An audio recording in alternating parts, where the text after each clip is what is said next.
Good day, mateys. I couldn't find my little clicker so I could be fancy and click the button without you guys seeing, but hi. I am shower fresh.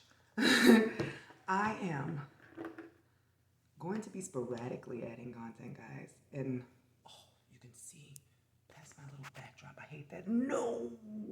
Man. All right, so if you don't know, your solar return chart tells you what the energetic overlay is going to be for that year. Like your natal chart shows the consciousness of what you have. The solar return is sort of the energy that gets put over you so you can complete what is necessary in this year for the sake of your whole chart. For me this year, like, I have Mars, which is your drive, the way your action abilities work, and Venus, how I earn money, both in Virgo. So I'm really like trying to get the details, but at the same time, recognizing as women, there are so many things that have been put on us. We are so used to overworking ourselves for the children, for the man, for the home, like just for this world, that I am actually realizing I had no idea what I would actually do with myself, my time, or what it's like to work in ease, to work in your own essence. And I hope to share that with you all because we've been all working with the Matrix and how the Matrix works. I want to bust the Matrix because the Matrix only works for old white men. Let's just be honest. If you guys did do the assignment last week, you would see that I left the info for the seed races, and you will see that Aryan Part B, which is the blonde hair, blue eyes, sort of what the Hitler was going afterwards, was the most recent race that was made. This is actually the end of their era. From what I could tell, it went Asian, Native American, Eskimo. Then it went like Aborigine, I want to say Arabian, Israeli, and all that stuff. Don't quote me on this right now. But then it went Africa. And then it went like Aryan Part 1. And then like, it's just a lot. So recheck that back out, guys. But that is ending for women to get a chance to rise again. And the only way to do that is not by becoming the patriarchy Part 2. So that whole, I hate that the black woman is the most unprotected thing because that's making us damn ourselves. So don't say that shit. Women are the most powerful creatures on this planet, and that is because we have the womb, the intuition, the ability to grow here. Like, this is our shit. So today, which is Tarot Tuesday, although this is not about to be tarot, I'm going to be using the energy deck, which is also included in your school store, guys. The energy deck allows you to pretty much create your own custom spread. I am doing it today for you to get an idea of what energy you need to embrace to bring your life more into ease. Like, who could not use that, right? So right now, I want you to pick a number 1, 2, or 3. I'm going to pull 3 cards. Then I'm just going to read the info off of them just as it comes to me. Maybe I'll do the self-care deck too. We'll see. Because my phone is like, you saw my last time, guys. I tried to make videos and like all my space was gone. Every time I'm trying to do something amazing, there are little hurdles. But I feel like resilience is really going to be the thing that makes me like cry at the end when everything works like in a great way. Like, oh my goodness, I had so many obstacles. Life, right? So let my continuous figuring out my human to help your humans be an inspiration. So hopefully by now you picked your number 1, 2, or 3. Let's get cracking. So I am connecting for people who picked number 1. Dear universe, for people who picked number 1, what is the message that they need to hear? What is the energy that group number 1 needs to embrace to bring ease into their life? This deck is always really good for calling people out. So, group number 1, cornucopia. You need to look around at everything great you have and realize that, hey, holy shit, this is abundance. You have a lot around you. So whether you're acknowledging it or not doesn't mean it doesn't exist. Maybe it's time to take an inventory of everything you have, everything that you've already manifested, because literally what this feels like is you have so much of what you've already asked for. You don't even realize it because you've been so driven forward. Take a moment to enjoy what you have with gratitude. Number 1. So for group number 2, universe, what is the card for people who picked number 2? What is the energy that group number 2 needs to embrace to move into their flow. Cards are wild. They just be flopping. Sometimes they jump out and shit. Group number 2. You are avoiding the journey. You have been called, but you're still not doing. Let me show you the card. It came upside down. That's a reverse journey. You're here with me, and you had your mind on the right thing, but are you starting to do the work to go towards it? That's what this is being asked for. Take a second to find out what your fears are, what your blockages are, what journey you are avoiding, what difficult truth you are avoiding, because that's what this is saying, that you know it's time for you to move forward. But you're stalling. What cycle has you stagnant? So, group number 3 is your turn. For group number 3, are people who picked card number 3.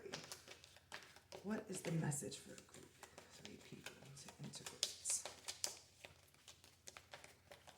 What is the energy for group 3 people to integrate?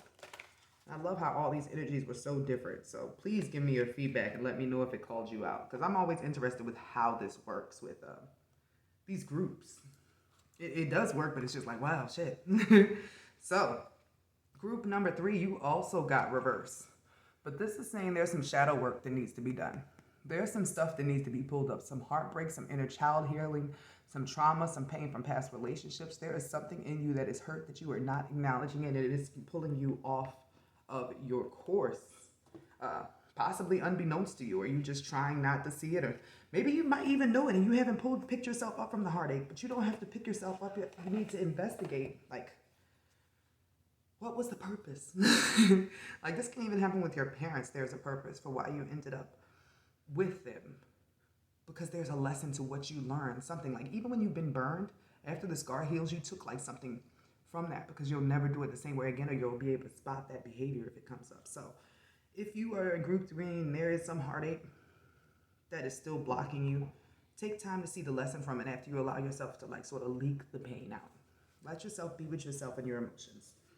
So next, I'm pulling from my faith, because I never know what to do for self-care. The self-care deck. This takes all the guesswork of what you need to do to get yourself back in formation. So, dear universe, for group 1, what is needed for self-care? For group 1, what is needed for self-care?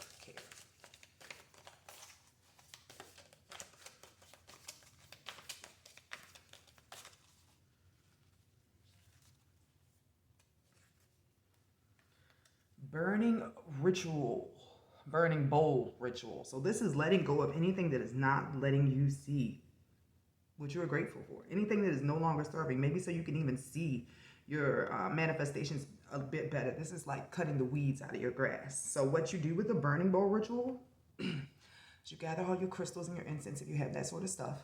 Clear your space. Write down a list of things that you no longer want in your life, things that no longer serve. Read them out loud and set them shits on fire in a fire-safe container and let them go out into the world. You feel amazing. It's definitely an energetic thing. So for group 2, what does group 2 need to embrace for self-care? What does group 2 need to embrace for self-care?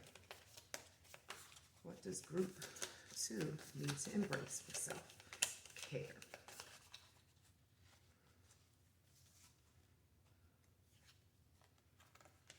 Make an altar. And this is very interesting, because I actually plan on, because I'm moving within the next month, guys, I plan on showing you my altar, because you're never supposed to show anybody your altar that you're actively using, because like energies can target it. It's not anybody's particular fault unless they are purposely evil. But so making an altar is actually going to serve as your grounding place.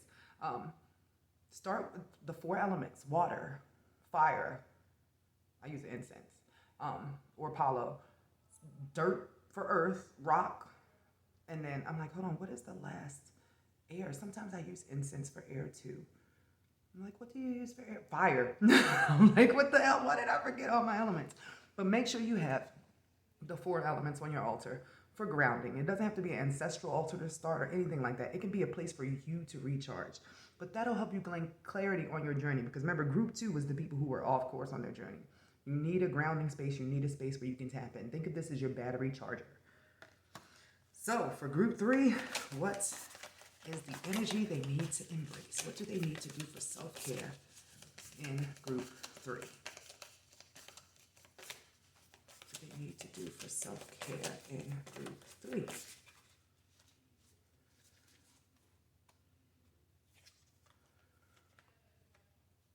Group 3 needs some pleasure, baby. The hand on the titty really did it for me. So, group 3, you need to love yourself. That's what that's saying. You need to show yourself some love. Give yourself the love that you have not been receiving in some way, shape, or form. So, this was a blast, guys. Like I said, I'm just going to randomly do stuff. I keep telling myself I'm going to do stuff every week. I'm just going to have a certain number of things I like doing with you guys, like book reviews, card reviews, lessons, teaching you how to decode and all that sort of stuff. I'm going to get that together because I like working in a random fashion. I would like for all of us to learn how to work with our energy instead of fitting into the box. Let us create our own box. So please let me know below how this resonated and if it was wonderful, because I'm always curious for how this works. Thanks, guys.